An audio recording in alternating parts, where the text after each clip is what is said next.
Hey everyone, Xeon over here from Nintendo Life, and today we're here to talk all about The Legend of Zelda Tears of the Kingdom because the game just turned an entire year old.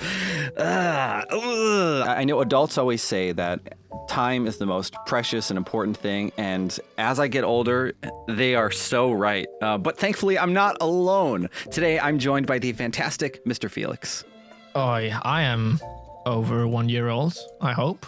I think I so. don't know. I always go talking about how young I am. Yeah, but at least we didn't. Yeah, you're old enough for this chat. But we're also joined by the always astounding Alex Olney. I'm over 30 times older than Tears of the Kingdom. Ooh. Wowza. When you put it that way, that kind of hurts. Sobering thought, isn't it? So Tears of the Kingdom launched on May 12th of 2023. How does that make you guys? How does that make you guys feel? It makes me amazed that my holiday in Barcelona was that long ago, because I was technically on holiday when it launched. That's right. We booked it before they announced the release date, and it had to be that time. We booked the flights and the accommodation and everything, and then Nintendo went, "Oh, do you know what would be funny if Alex wasn't around?" So I remember getting my code on launch day and downloading it off the Wi-Fi in the Airbnb I was staying in, then playing it as often as I could within reason, but at the same time I was there to see all the Gaudi stuff and all that sort of thing. But then on the flight back, it was Tears of the Kingdom the whole way back. The most enjoyable flight I've ever had. Good. Alex, come on. We have to go to the Gaudi Museum. Hold on a second. I'm playing Tears of the Kingdom. Man. I had very little choice in the matter because we were there for my my mother-in-law's birthday. So it's not like I could go, I'm not coming with you guys. I don't feel so good today.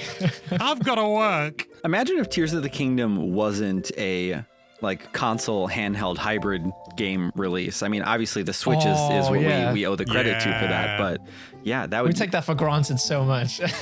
We really do. Yeah, it's a nice thing that we have now, but you're totally right. Like it's we're spoiled.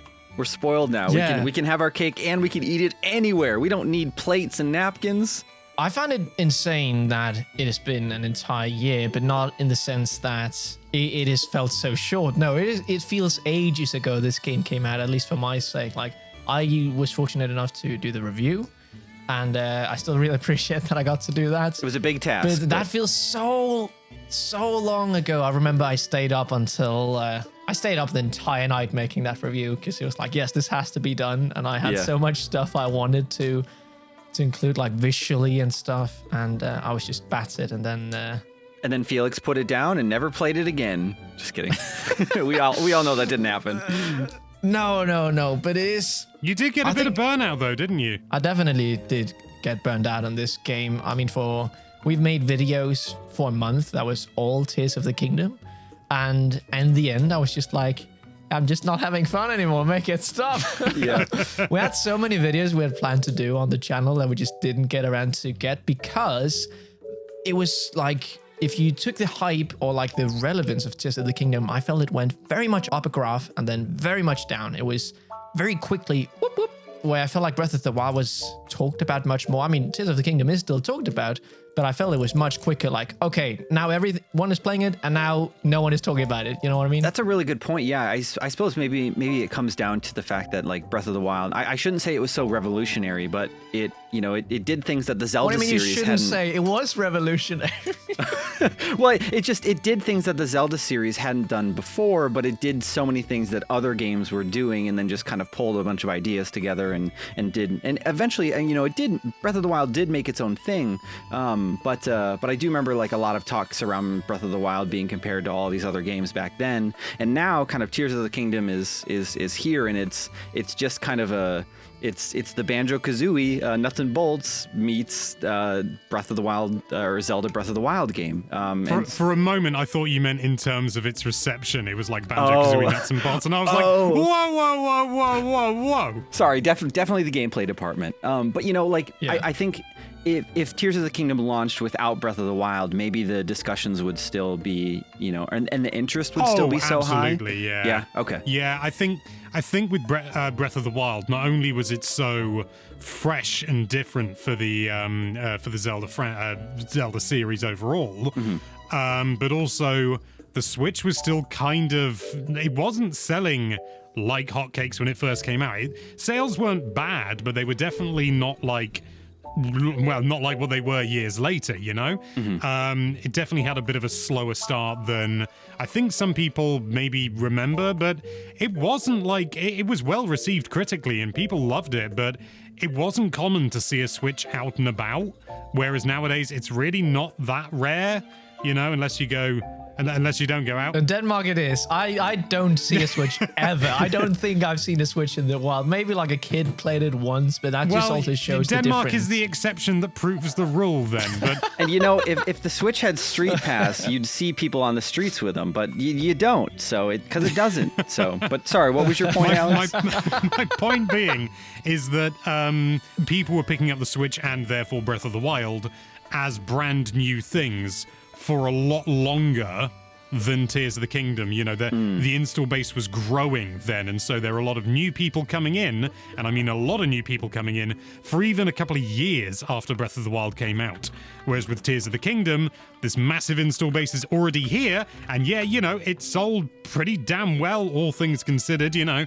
20 million units. To put that in context, 20 million units is just a little bit shy of what God of War sold on PS4. Oh. And that game is significantly older. And yeah, that is not to be sniffed at. I mean, you know, I'm looking at the graphic here.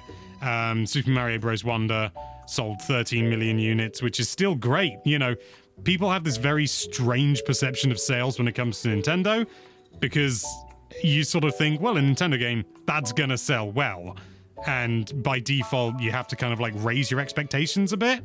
Or I think rather you have to lower them because everyone's expectations are already higher. But even so, 20 million units is not to be sniffed at. However, it is not as good as Breath of the Wild. Breath of the Wild has had a lot longer in order to, you know, accumulate those sales. But its sales, even after all these years, are only 31 million, which is still a lot. Don't get me wrong, but Yeah. 31 million. It sold 2/3 of that in a year. That's crazy. Yeah, and I was kind of thinking, wasn't it like 15 million in the first 2 weeks or something? It was absolutely bonkers. Tears of the I Kingdom? don't know. I don't know. I do remember the numbers being very high though, at the very least. But and I suppose like one thing that I always find interesting, and maybe it's just because of like the retail background, I'm always so obsessed with sales numbers, or I find them really fascinating. And it's interesting to see that like Nintendo would always consider like Duck Hunt and New Super Mario Bros. And Wii Sports and things like that. They would consider the system sales the system sales that those games were packed in on, they would consider those sales as a game sale as well, because the game is being sold with it. But with Breath of the Wild and Tears of the Kingdom, Breath of the Wild never had a system bundle, and Tears of the Kingdom did have a special edition system, but the game, if I remember right, wasn't bundled with it. So all these sales it's really just organic, just unit numbers. I think there's only like two bundles that, for the Switch that Nintendo's released that actually come with a game.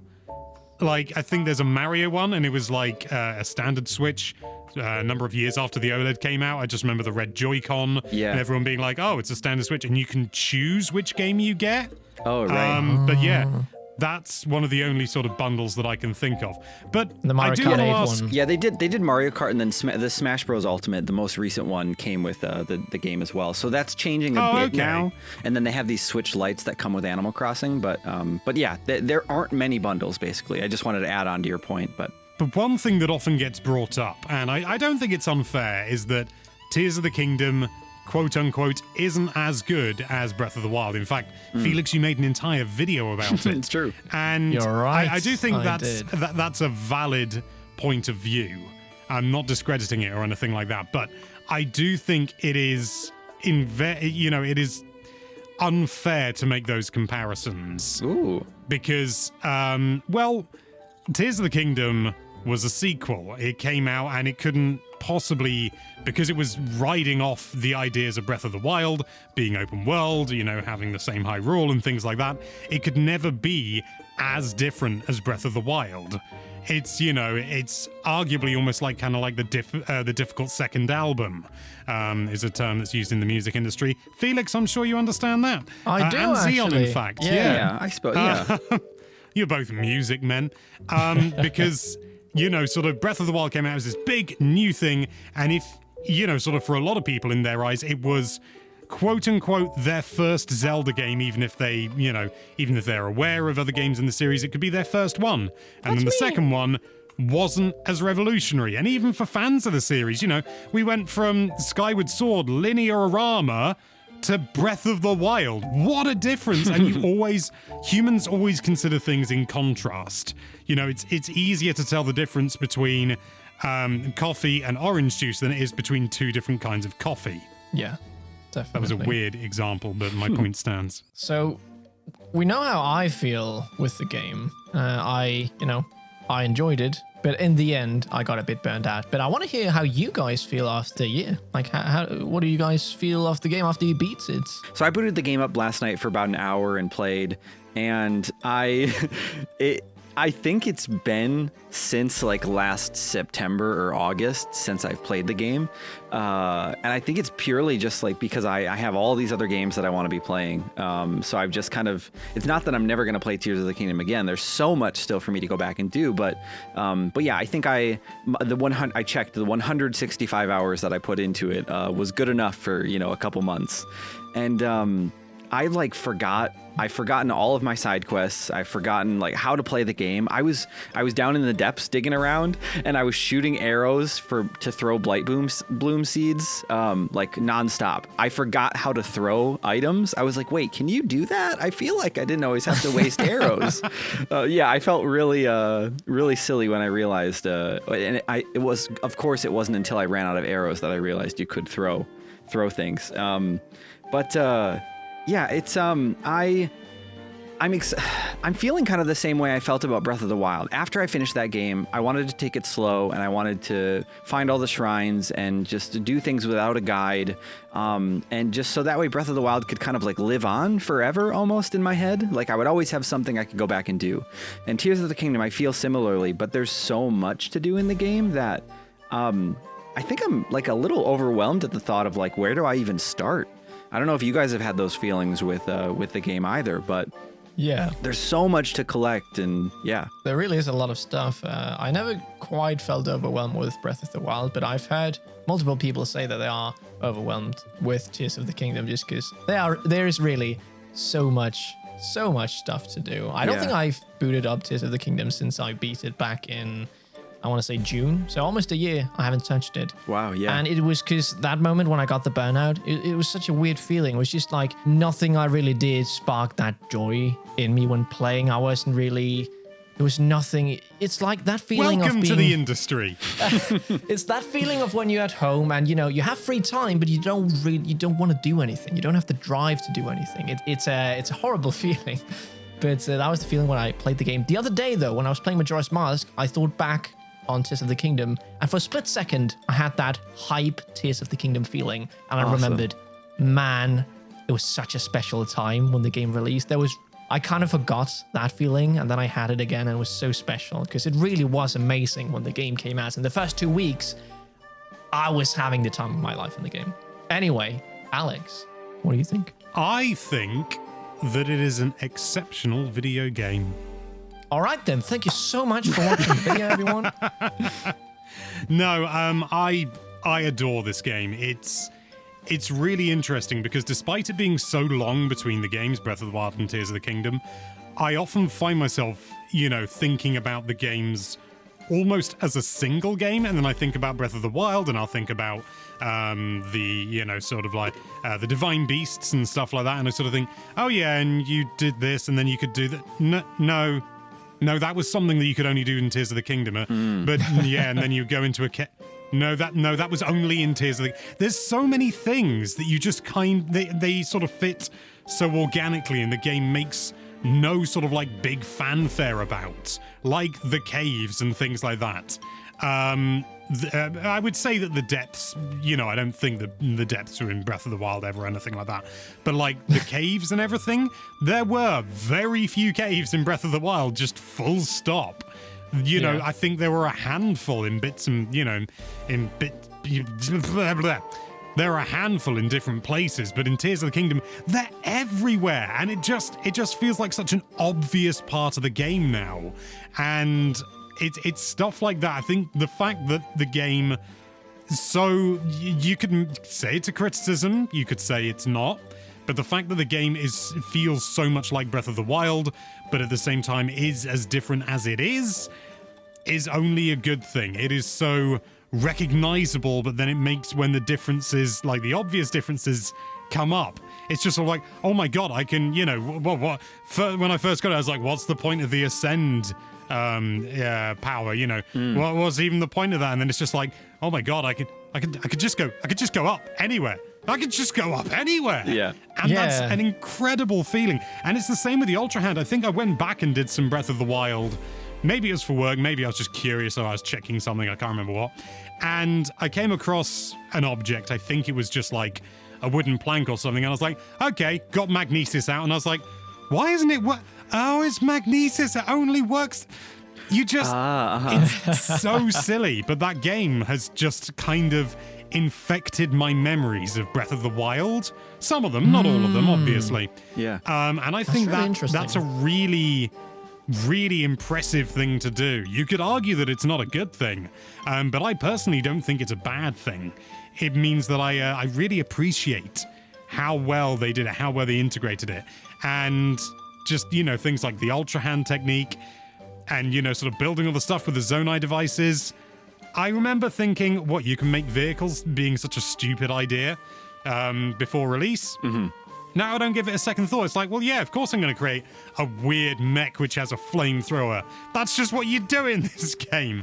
But to make a long story short, I like it. I wonder if Felix feels a little bit of that with Majora's Mask and Ocarina of Time now, because, you know, you have so many items that did carry over, but then some that didn't in Majora's Mask, and I guess Felix will keep discovering that as he plays the game. But yeah, have you had that happen yet, where like you thought you had something in your inventory, Felix, and then you're like, oh, just kidding, this is a different game? Not really. I mean, the thing with Breath of the Wild and Tears of the Kingdom is that it reuses the entire overworld map and then does stuff with it. Majora's Mask feels very different, and it had been almost a year since I played Ocarina of Time before then. You do get a lot of the items back, though. You get the arrow, you get, well, now I can't remember exactly, but like some of... You're right. You know, you the stuff that I would want... I mean, I don't have the boomerang yet. I don't know if you get that later.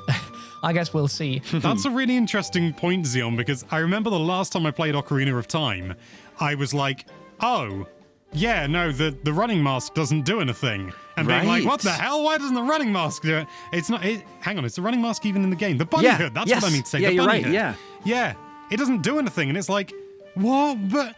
no, it doesn't. Yeah. So yeah, I think that's a really interesting point. I think that has definitely happened to me before. Yeah, I actually just got the bunny mask in the last stream, so I know what you're talking about.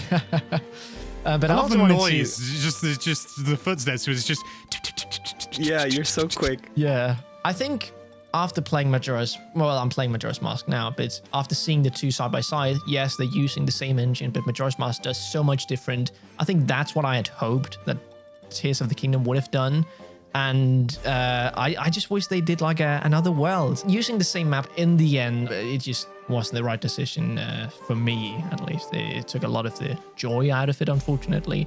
But as Alex says, it was still cool to see, you know, how similar, like, all your memory starts breaking and you can't remember what's what.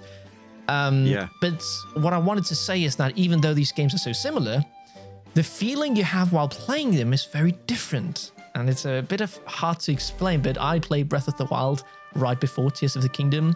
And I feel like all my memories of Breath of the Wild and Tears of the Kingdom are very separate because they felt very different, even though it uses the same map and everything. It was just the vibe.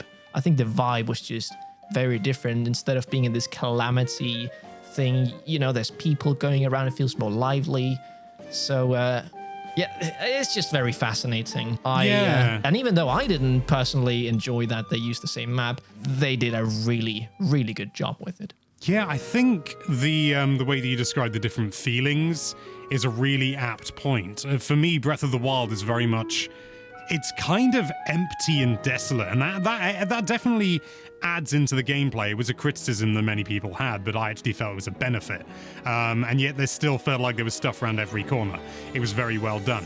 But Tears of the Kingdom feels more alive, doesn't it? Yeah, Whereas definitely. Breath of the Wild felt like kind of like a ghost of a world. Tears of the Kingdom, it feels like, oh, the world is coming back. It feels like, if I were to use a season as a metaphor, I would say that Breath of the Wild felt like winter, and Tears of the Kingdom feels like spring. Yeah. Yeah, new Oh, that's new a very growth. good way of putting it. Yeah, yeah. There's, daffodils coming up and lambs. And Everyone Koroks, remembers those from Tears of the Kingdom. Koroks everywhere that are just trying to get from point A to I point still B. like the Koroks. I know some people hate them. They should have had something else than the Koroks again. I collected so many in Breath of the Wild, and to boot up Tears of the Kingdom again is like, like, no! What? What's But going the thing on? is that they're these tiny micro challenges, and they're great. And I love the ones with the backpacks. They're my favorites because they're just like, I need to reach my friend, and it's like, I'm gonna help you. You Yes. just feel good about it. Yeah, it's just like, yes, I'm gonna help you get to your friend. It may hurt, but I'll get you there. Yeah. I do enjoy strapping a rocket on that bad boy. There you go. That's all you needed then. You know you like it. But Tears of the Kingdom added so much to an already brilliant game and made it so much bigger. And what I'm trying to lead into is that, what was your favorite thing from Tears of the Kingdom? One thing I was going to bring up, which I suppose probably covers exactly what you're asking.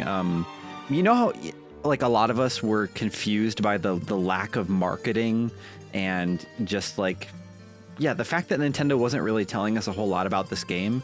I know, Felix, that you got spoiled, by this just because of having to work on the video review. But the fact that, like, just being able to organically discover the depths and find caves and things like that's probably my favorite thing, is the fact that Nintendo was able to take this game that we already knew so well and inject like new mysteries and new excitement into it in such an exciting way.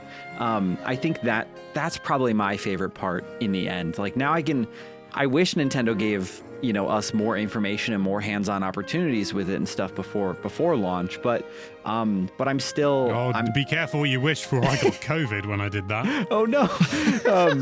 I'm still thankful with the way that it all panned out, because I remember discovering the depth was such a magical and scary thing for me that anytime a game makes me feel emotions is a good thing. And so I think I was so cagey with talking about the depths around anyone that I met, just because I didn't want to spoil that for them. I think when a game gets you to like just care that much or feel that excited for something, I think it's doing a good thing. And so I think honestly the marketing and just like the surprises that the game had to show, even the story, the twists and turns that it takes, I enjoyed it quite a bit. But what about you guys? I'll let Alex go first, but no, good points, Sian. I wish I was there to experience it like that. It's honestly difficult for me to pick out a particular thing. I had great fun pushing the game's boundaries, but I think the best part for me is going to be I don't know what's the best. Who's your favorite child? It's something you find very difficult to answer. That's almost like a thing you probably shouldn't answer, right? Could you imagine if Alex went, I'm just not going to answer then, actually.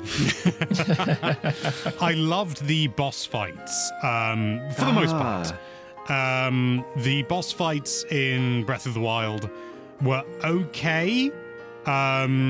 The final one in Breath of the Wild, well, not the final one, obviously, that was just pointless. But the one beforehand against Calamity Ganon, that was really cool. But that was like the only really good boss fight for me in Breath of the Wild. Whereas Tears of the Kingdom, overall, I would say that they were, some of them were dead simple, but a lot of Zelda bosses are. But they were really good fun. Colgera, that music, the atmosphere, oh my god. I try doing that without a paraglider. It's flipping hard, I'll tell you that for free. But it can be done, yeah. But yeah, I think for me, can I be really annoying and just say the atmosphere was my favorite part because it's Yeah. not one specific part of the game? No, definitely valid. The bosses and the atmosphere, or the bosses come The in second atmosphere place. while fighting the bosses. The atmosphere, including when fighting the bosses. My favorite boss was the big blocky one. I really enjoyed that one. Like discovering that you could use your Ultra Hand to pull it apart after I had done so much more like work to get on top Yeah. of it. Because it was such a I such do a wish nice I do wish moment. that some of those constructs were harder. I felt like Yeah, once you figure that out, they become really easy. But before They they're do, actually yeah. quite a challenge. and Yeah. to be honest, the same was with the Gleox. I had to like stop myself from using certain items that I had just because it made it trivial. And I understand, sort of like the game can't be too hard. This is why I really wanted a master mode. And that's something, yeah. I think that's my biggest regret, or rather what I feel to be the biggest missed opportunity. But we'll get onto that in a minute. What was your favorite moment, Felix? My favorite moment was definitely going to the villages again and seeing how much they had grown since Breath of the Wild. Because I found it so intriguing going to these different regions, and there was these regional phenomena, like going to Rito Village and everything was just in snow suddenly, and there'd been snowstorm. One of my favorite moments in the game. Going to Gerudo, and there's a giant. Now everything is encapsulated in sand. You go to Goron Village, and everyone is just I don't know what they are. They're just Out of their gourd. Yeah.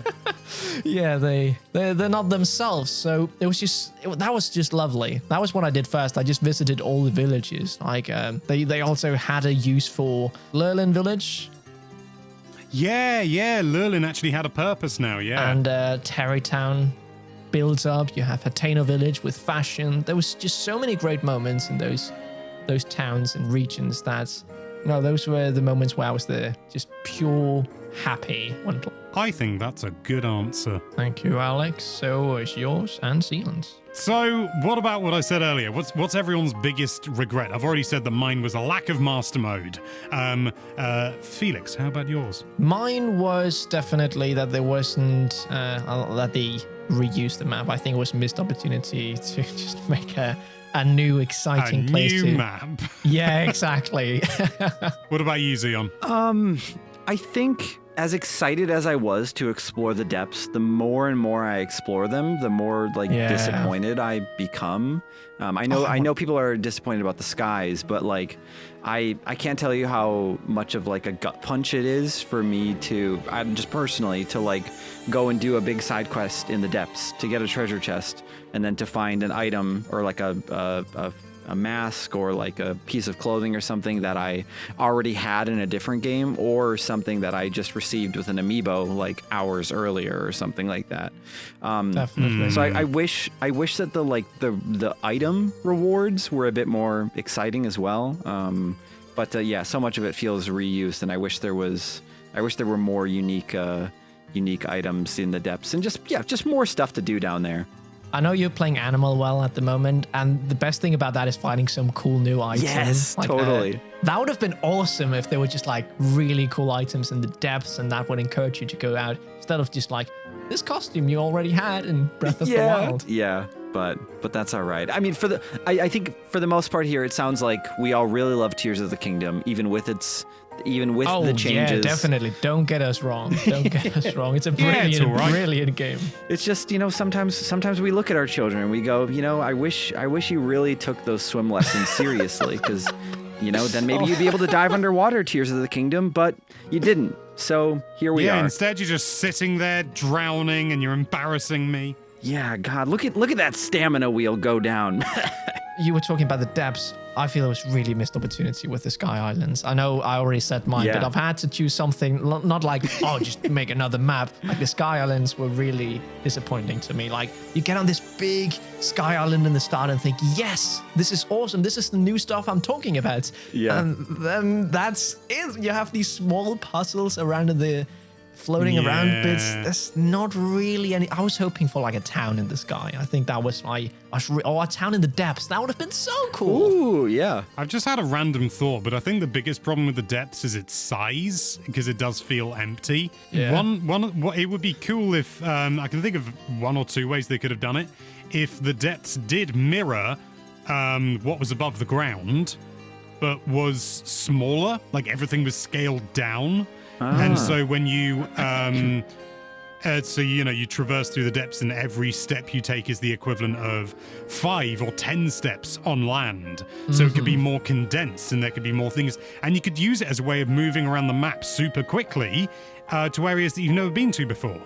Because you could go down. Oh, yeah, and yeah. It's like a I fast think travel system. I think I've just described the Nether in Minecraft. Oh, nice. That wasn't my intention, but I just after saying that out loud, I think that's literally where I've got the idea That's from. literally never. But I think that would have been cool. And they could have, there's a couple of ways they could have done it. They could have scaled Link up as you were going down, but then that probably would have led to some problems when going back up, and some people exploited it. And then there's Giant Link, But they also could have just had, I don't know, like portals, sort of so it looks like it's all one consecutive thing, but it's not. You're going to a different map, all that sort of thing. Well, boys, we could be sitting around talking about Tears of the Kingdom all day, but instead we're going to let our viewers go find something else to enjoy their time with today. So let us know before you go, though, what you thought of Tears of the Kingdom in the end. Let us know if you finished the story, if you've done all of the things. I'm very curious still to learn someday like what all these side quests do, but I don't want to look them up because I want to keep it pure. But let us know if you're still having fun with the game. Let us know where you sit on all that, and of course, if you enjoyed this video and you want to see more videos like this, then why don't you copy paste that subscribe button and then go ahead and paste, like I said, paste it somewhere, but change it up a little bit and then click it.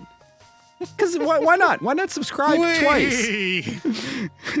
Thank you all so much for That's how hyperlinks work. Thank you all so much for watching. I'm Zian from Nintendo Life. Stay safe out there, and we will see you all next time.